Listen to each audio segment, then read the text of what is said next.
सो आज मैं तुम लोगों को बताने वाला हूं how to do procrastination in a effective वे।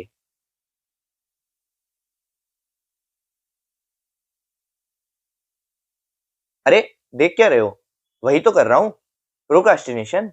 ये सब क्या देखना पड़ रहा है।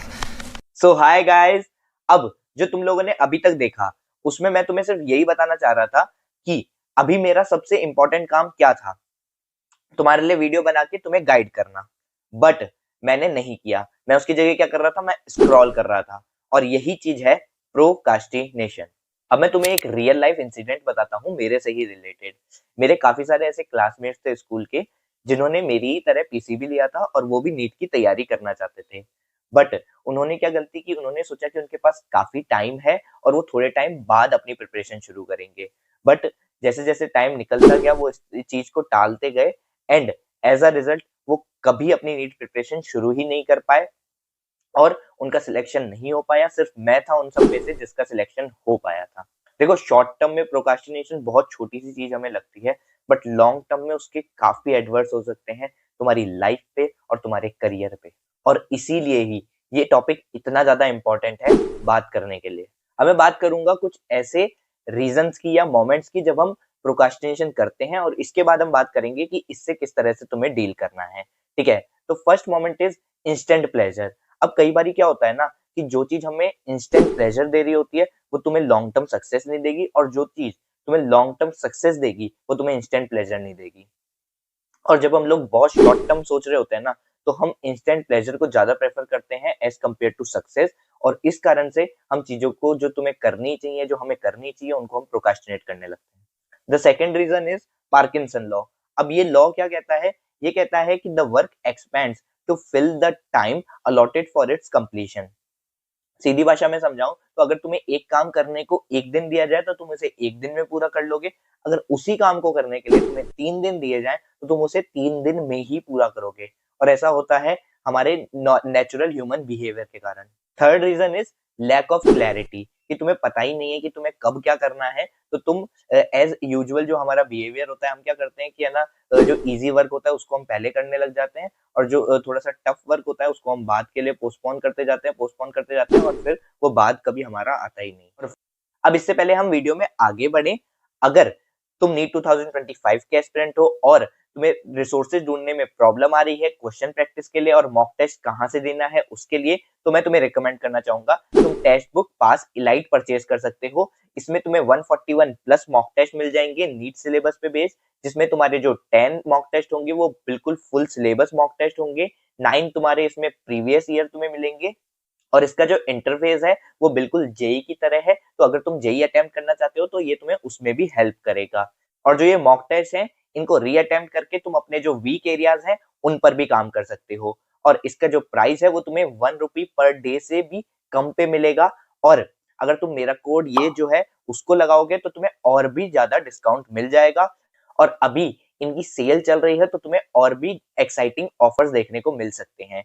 मैं लिंक डिस्क्रिप्शन में दे दूंगा, तुम जाके चेकआउट कर सकते हो। फोर्थ हमारा रीजन है due to fear of failure. Like example से तुम्हें समझाऊं कि अगर तुम्हारे मॉक टेस्ट में मार्क्स नहीं आ रहे हैं अच्छे, तो मैंने काफी लोगों को ऐसा देखा है कि वो क्या करते हैं, वो बोलते हैं कि अब मॉक टेस्ट हम बहुत बाद में देंगे, पहले हम अपना सिलेबस कंप्लीट करेंगे, पूरी चीजें रिवाइज कर लेंगे। या कुछ लोग तो ऐसे होते हैं जो बोलते हैं कि है ना, अब हम डायरेक्ट नीट में ही जो टेस्ट अटेम्प्ट है वो करेंगे। अब इससे पहले मैं वीडियो में आगे बढ़ूं, मैं चाहूंगा कि तुम लोग कमेंट्स में एक बार बताओ कि इनमें से कौन कौन से रीजन है जिन कारण से तुम प्रोकास्टिनेशन करते हो, या कोई और भी रीजन है तो वो भी तुम कमेंट्स में जरूर से बताओ। सो अब बढ़ते हैं कि इससे डील कैसे करना है। फर्स्ट पॉइंट हमारा है eat the frog in the morning. यानी कि जो काम तुम्हें सबसे ज्यादा टफ लगता है उसको तुम सुबह सबसे पहले ही कर लो। लाइक एग्जाम्पल से तुम्हें समझाऊं तो मेरी इनऑर्गेनिक केमिस्ट्री काफी वीक थी, बिकॉज मुझे उसकी एनसीईआरटी अच्छे से याद नहीं होती थी। तो मैंने क्या किया, मैंने ये बिल्कुल ठान लिया था कि मतलब मैं जैसे ही सुबह उठूंगा, जैसे ही मैं पढ़ने जाऊंगा, सबसे पहले काम मैं यही करूंगा कि मैं आधे से 1 घंटा इनऑर्गेनिक केमिस्ट्री की एनसीईआरटी पढ़ूंगा daily. And as a result मेरी इनऑर्गेनिक केमिस्ट्री लास्ट तक आते आते बहुत स्ट्रांग हो गई थी, और मैंने सिर्फ और सिर्फ एक क्वेश्चन गलत किया out of all the question जो मेरे नीट में आए थे आईओसी से। सेकेंड पॉइंट है फिल द वैक्यूम। इसका सिंपल मतलब मैं तुम्हें बताऊं तो वो ये है कि तुम्हें ऑर्गेनाइज रहना है, यानी खुद के लिए एक टाइम टेबल, एक शेड्यूल तैयार करना है। इससे क्या होगा कि तुम्हें जो लैक ऑफ क्लैरिटी के कारण जो प्रोक्रास्टिनेशन होता है ना, वो नहीं होगा। कि तुमने अगर 4 से 6 बांध रखा है कि मुझे बायो पढ़नी है इसमें, तो तुम्हें 4 बजे ये चीज दिमाग में स्ट्राइक नहीं करेगी कि यार अब क्या करूं, अब क्या करूं, अब क्या करूं। और ऐसे में फिर तुम क्या हो सकता है कि डिस्ट्रैक्शन की तरफ भी अट्रैक्ट हो सकते हो और तुम्हारा टाइम वेस्ट हो सकता है, और जो तुम्हें करना चाहिए वो तुम नहीं कर पाओगे। इसलिए क्लैरिटी होना जरूरी है, और क्लैरिटी तुम्हें मिलेगी जब तुम ऑर्गेनाइज्ड रहोगे, टाइम टेबल बनाओगे। Third point is avoid multitasking. अब अगर तुम मल्टीटास्किंग कर रहे हो ना, तो क्या होता है कि तुम्हारा जो थ्रेशोल्ड है डिस्ट्रैक्ट होने का, वो बहुत कम हो जाता है। और दूसरी चीज ये कि तुम जो प्रोडक्टिविटी तुम लेके आ सकते हो वो नहीं लेके आ पाओगे अगर तुम बहुत सारे काम एक साथ कर रहे हो तो। अब इससे बचने के लिए तुम एक चीज ये भी कर सकते हो कि जो अपने रिसोर्सेज हैं उनको डेडिकेट कर दो पर्टिकुलर चीज के लिए। मैं अपना एग्जांपल दूं तो मैं आईपैड को सिर्फ पढ़ाई के लिए यूज करता हूँ, किसी तरह के एंटरटेनमेंट के लिए मैं उसे यूज नहीं करता हूँ। तो जैसे ही मैं उसको उठाता हूँ तो मेरे दिमाग में बस एक ही चीज आती है, ठीक ठीक है चलो अब पढ़ना है।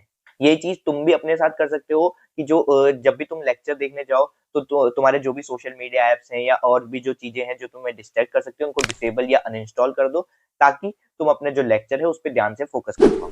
Fourth point is thinking long term.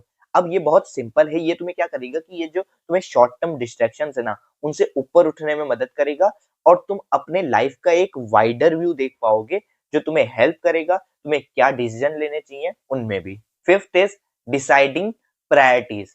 अब एक चीज तुम्हें ध्यान रखनी है कि you can do anything in life but you can't do everything in life. इस कारण से तुम्हें बहुत स्पेसिफिक होना पड़ेगा अपने गोल्स को लेके, अपने ड्रीम्स को लेके, कि तुम किस टाइम पे क्या चीज अचीव करना चाहते हो सही में। Sixth is just start. अब क्या होगा ना, कई बार तुम्हारे साथ ऐसा होगा कि तुम्हें बिल्कुल मन ही नहीं कर रहा है पढ़ने का, बिल्कुल जीरो मोटिवेशन है तुम्हारे अंदर, तुम कुछ नहीं करना चाह रहे हो, बट तुम्हें क्या करना है ना, उस टाइम पे बस स्टार्ट करना है। क्योंकि जो शुरुआत के तुम्हारे 5 मिनट होंगे ना, वो बहुत टफ होंगे, बहुत इनर्शिया भरे होंगे, बट उसके बाद तुम्हारा जो वो काम है वो आसान हो जाएगा। इसलिए बस उस 5 मिनट के लिए खुद को संभालना है, उस 5 मिनट के लिए वहां पे बैठे रहना है, किसी तरह से कोशिश करते रहनी है पढ़ने की। Seventh and last point is this is a condition not a disease.